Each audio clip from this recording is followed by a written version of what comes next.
Hello everybody, my name is Orlando Marrero Soto, and today I'm going to present you our nanotechnology AR video game research. Our team consists of the programmers, me as the leader, Janiel Diaz as the co-lead, Anel Martinez, Gaider Sullivan, Michael Delgado, Ivan Herrero, Natalia Roldán, and Rosaidi Milla. And our artists we have Roxangeli Cintron and Edwin Vicente. The NanoGame Research project aims to deploy an augmented reality AR mobile application to address the motivation of Hispanic middle and high school students to pursue STEM careers by presenting the creation of an AR game that introduces the concept of nanotechnology, and the performing tests to assess its motivational effectiveness. The proposed application is a modular mobile AR system that will contain several game-fit nano experiments. It will be deployed by undergraduate students from the University of Puerto Rico at Maya West, with advice from Dr. Nadia Santiago and Domen Spur from the Field of Nanotechnology. The problem we are solving is that it is difficult to teach nanotechnology concepts to middle school and high school students because instruction requires specialized equipment and environments as well as advanced mathematical concepts which are not available to the regular student. The student needs a way to conceptualize objects and processes that are not visible but that are real.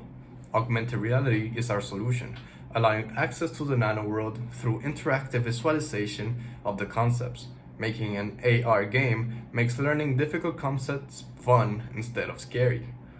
AR allows us to see nanotechnology in its context, reality. The team will be developing an augmented reality experience. This experience, by the end of the semester, will count with 3 different minigames. Each of these minigames will have a different nanotechnology concept. This game is mostly directed to middle schoolers and high schoolers, and what we are intending to do is to improve their intrinsic motivation by providing them a new and fun way of learning. This way, we can also motivate them to pursue STEM careers. Methodology, we divided it into 3 parts: design, implementation, and testing. For the design phase, we're currently working on designing the project components as well as the aesthetic theme. We're also going to discuss with nanotechnology experts in order to validate our design. The implementation phase will take an agile scrum approach where a product backlog of tasks will be established. Each week we will choose some of those tasks to implement. We will hold frequent short meetings in order to maintain team communication, and at the end we will review any issues and discuss progress. For the testing phase, we'll create surveys for students to complete before and after using the application in order to gauge the impact it had on their interests and motivation for nanotechnology and STEAM. To accomplish the project's primary goal of developing an augmented reality game, the team selected Unity 3D and AR Foundation. The Unity 3D game engine will be used to develop the game using the C# programming language, and AR Foundation will provide the framework to build it using the AR technology. These tools were selected over others like Vuforia and Spark AR because not only some members had prior experience with Unity, but also, according to the research done, AR Foundation is one of the most documented tools to use alongside Unity to develop AR games. The game design is divided in 4 parts: the hardware and 3 different minigames. The hardware is the main menu of the game. It's the first thing you see when you enter the game. There you can find the accessory, extra, and the setting. Also, you find the 3 minigames. The first minigame, the player has to find the UV bits inside the library made of a forest fortress. The challenge will be to escape the labyrinth by finding all the required UV bits in a limited time.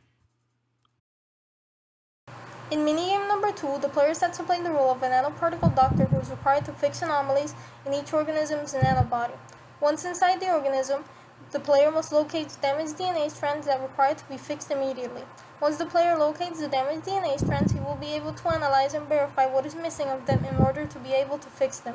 In minigame number 3, the player must successfully train a nanotech filter in order to let cells that are harmless to the human body pass through, but stop cancerous cells that are passing by. Through a monitor, the player will be able to see the nanotech filter and a wave of cells coming by. As the cancerous cells gets closer to the filter, the player must activate it in order to destroy them.